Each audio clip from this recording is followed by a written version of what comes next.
രാഷ്ട്രീയത്തിൻ്റെ ഒരു രസതന്ത്രമുണ്ട്. അത് ഈ ഫാമിലിയിൽ നിന്ന് നമ്മൾ പഠിക്കണം.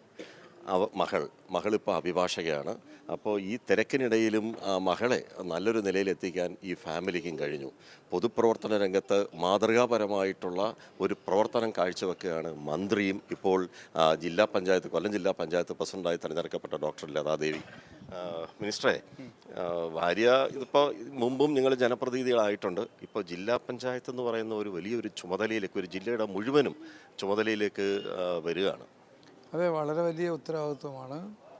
ജില്ലയിലെ സമഗ്ര വികസനം, ജില്ലയിലെ ജനങ്ങളുടെ ക്ഷേമം, പരമാവധി അവരുടെ ജീവിത പ്രയാസങ്ങൾ അകറ്റുവാൻ കഴിയുന്ന പദ്ധതികൾ, ഇതെല്ലാം തയ്യാറാക്കുകയും യാഥാർത്ഥ്യമാക്കുകയും ചെയ്യുക എന്ന ഉത്തരവാദിത്വമാണ് ഇടതുപക്ഷ ജനാധിപത്യ മുന്നണിയും കമ്മ്യൂണിസ്റ്റ് പാർട്ടിയും ഏൽപ്പിച്ചിരിക്കുന്നത്.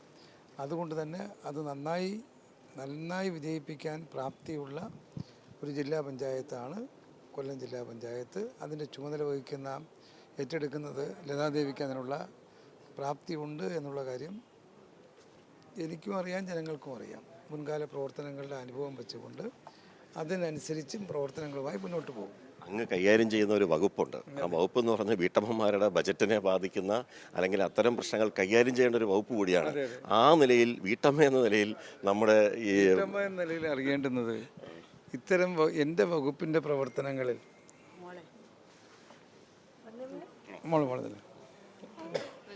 എൻ്റെ വകുപ്പിൻ്റെ പ്രവർത്തനം വീട്ടമ്മമാരെ എന്നും നിരന്തരം ശ്രദ്ധിക്കുന്ന ഒരു വകുപ്പാണ്.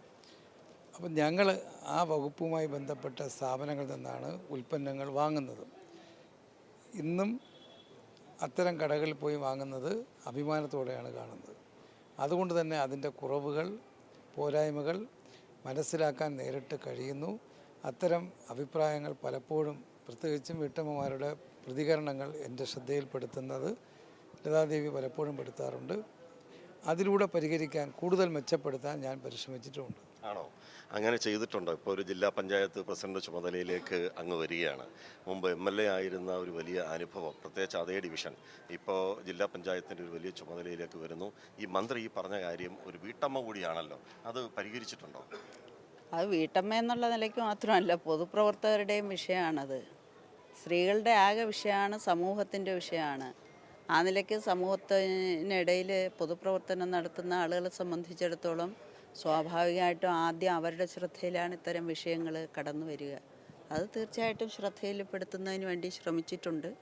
ന്യായമായ വിഷയങ്ങൾക്ക് പരിഹാരം കാണുന്നതിന് വേണ്ടിയിട്ട് ഗവൺമെൻറ്റിൻ്റെ ഭാഗം എന്നുള്ളതിലേക്ക് മന്ത്രിയും ഉയർന്ന് പ്രവർത്തിച്ചിട്ടുണ്ട്. എന്നെ സംബന്ധിച്ചിടത്തോളം എന്നെ രൂപപ്പെടുത്തുന്നതിൽ പ്രത്യയശാസ്ത്രത്തോടൊപ്പം തന്നെ എൻ്റെ അച്ഛൻ CPIയുടെ നേതാവായിരുന്നു CN രാഘവൻപിള്ള. വളരെ പ്രധാനപ്പെട്ട പങ്ക് ഒരു സ്ത്രീ എന്നുള്ള നിലയ്ക്ക് സ്വതന്ത്രമായിട്ടുള്ള വ്യക്തിത്വത്തിന് ഉടമയാകുന്നതിന് വേണ്ടിയിട്ട് അദ്ദേഹം നൽകിയ സ്വാതന്ത്ര്യവും എൻ്റെ കുടുംബം നൽകിയ സ്വാതന്ത്ര്യവും അത് വളരെ പ്രധാനപ്പെട്ടതാണ്. ആ സ്വാതന്ത്ര്യമാണ് ഇത്തരത്തിലുള്ള ഒരു കുടുംബ ബന്ധത്തിലേക്ക് പോകുന്നതിനും എനിക്ക് സഹായകരമായിട്ട് മാറിയത്. ഈ അമ്മയും അച്ഛനും ലെഫ്റ്റിസ്റ്റുകളാണ്. സ്വാഭാവികമായും മോക്കും അങ്ങനെ തോന്നാതിരിക്കാം. ആ ഒരു രാഷ്ട്രീയം, ഇവർ തമ്മിലുള്ള ആ ഒരു കെമിസ്ട്രി, ഇതൊക്കെ മകളെ എങ്ങനെയൊക്കെ അത് സ്വാധീനിച്ചിട്ടുണ്ട്? ഇവരുടെ നിലപാടുകൾ എന്നെ അവർ വളർത്തിക്കൊണ്ടുവന്ന കുട്ടി എന്നുള്ള രീതിയിൽ എല്ലാത്തിലും കാര്യം, എന്നെ ഒരു ഗവൺമെൻറ് സ്കൂളിൽ മലയാളം മീഡിയത്തിൽ ചേർത്ത് പഠിപ്പിച്ചത് തൊട്ട് എനിക്ക് സമൂഹത്തിനോട് എങ്ങനെ നോക്കിക്കാണണം എന്നുള്ള ഒരു ആറ്റിറ്റ്യൂഡ്, പിന്നെ അച്ഛനും അമ്മയും ഈ വീട്ടമ്മ വീട് നോക്കുന്ന പരിപാടി ആയിരുന്നില്ല എൻ്റെ വീട്ടിലുണ്ടായിരുന്നത്. പേരൻസ് രണ്ടുപേരും കൂടെ ചേർന്ന് വീട് നടത്തിക്കൊണ്ട്, ഗൃഹനാഥയും ഒരുപോലെ വീട് നടത്തിക്കൊണ്ട് പോവുക എന്നുള്ള രീതിയിലാണ് ഞാൻ വളർന്നിട്ടുള്ളത്. അപ്പോൾ എൻ്റെ കാഴ്ചപ്പാടുകളും ഞാൻ എത്തിയിരിക്കുന്ന ഇതുകളും, ഞാൻ ആൾക്കാരെ സമീപിക്കുന്ന രീതി, അവരുടെ പ്രശ്നങ്ങൾ മനസ്സിലാക്കുന്ന രീതി, അത് അവതരിപ്പിക്കുന്ന രീതി, ഇതിലെല്ലാം ഇപ്പം ഞാൻ എൻ്റെ മകളെ വളർത്തിക്കൊണ്ട് വരുന്നതും എല്ലാം അതിനോട് യോജിച്ച് നിൽക്കുന്ന കാര്യങ്ങളാണ്. ഒരു സക്സസ്ഫുൾ പാരൻസ് തന്നെയാണ്. അങ്ങനെ പേരൻസിന് സക്സസ്ഫുൾ തോൽവി അങ്ങനെയൊന്നുമില്ല. പക്ഷേ അവരവരുടെ പരമാവധി ശ്രമിച്ചിട്ടുണ്ട്. അവർ മാത്രമല്ല, ഇപ്പോൾ ഇങ്ങനെ രണ്ടുപേര് പൊളിറ്റിക്സിൽ നിൽക്കുമ്പോഴേക്കും ഇവർ രണ്ടുപേരുടെയും കുടുംബത്തിൻ്റെ സപ്പോർട്ട്, ഇതെല്ലാം ഞാൻ എൻ്റെ വല്യമ്മമാരുടെയും അമ്മാവൻ്റെയൊക്കെ വീട്ടിലാണ് മെജോറിറ്റി സമയവും ചിലവഴിച്ചിട്ടുള്ളത്. അവർ അത്രയും റെസ്പോൺസിബിളായി എൻ്റെ കാര്യങ്ങൾ ചെയ്തിട്ടുണ്ട്, ഇവരെ പോലെ തന്നെ. അപ്പോൾ അത് എല്ലാം ഒരു സമൂഹം മൊത്തത്തിൽ വിചാരിച്ചാലേ ഒരു കുടുംബം ഈ രീതിയിൽ മുന്നോട്ട് പോകാൻ പറ്റും. അത് അവർ ചെയ്തിട്ടുണ്ട്.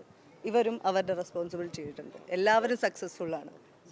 എല്ലാവിധ ആശംസകളും നേരുന്നു. നന്ദി കൈരളി നന്ദി ടിവിയുടെ നന്ദി. പ്രത്യേകിച്ച് കൈരളി കൈരളി പ്രേക്ഷകർക്ക് പ്രത്യേക അഭിവാദ്യങ്ങൾ ഈ അവസരത്തിൽ അർപ്പിക്കുകയാണ്. ക്യാമറമാൻ അയ്യപ്പദേവനൊപ്പം രാജ്കുമാർ.